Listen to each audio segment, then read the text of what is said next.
even sa Philippines, right?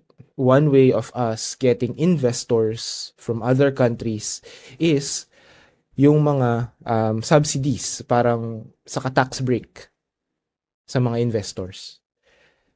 Isa yan sa mga strategy ng governments, not even just from the Philippines but also from other countries, na bibigyan nila Mhm. ng ng tax cut or tax subsidy or tax break yung mga investors na, oh sige, basta invest kayo dito, babawasan namin yung tax na i-impose namin sa inyo. Parang ganyan. May mga ganyang agreement which will attract investors. So ngayon, paano na makaka-attract ng investors ng US kung ganyan naman ang ginagawa nila, right?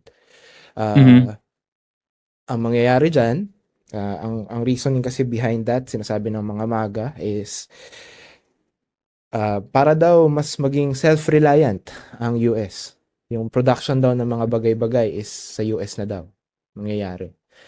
But the problem about that is, gusto bang kunin ng I think sinabi ko na to before nung nag-uusap tayo about kay Trump, but gusto ba ng mga Americans na magtrabaho sa isang factory na gagawa ka ng sapatos every day Mhm. for a lower pay, right?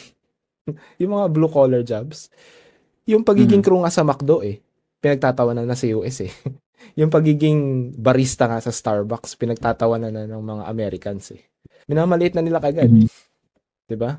Kaya nga the running joke in the US is parang sinasabi nila na go apply in McDonald's, ganyan. Kaysa nanggugulo ka dito, parang ganyan. So, Ay, gano'n? again, ang hirap ng ganito sa US. So, good luck talaga Mhm. Tom sa mga nangyari diyan.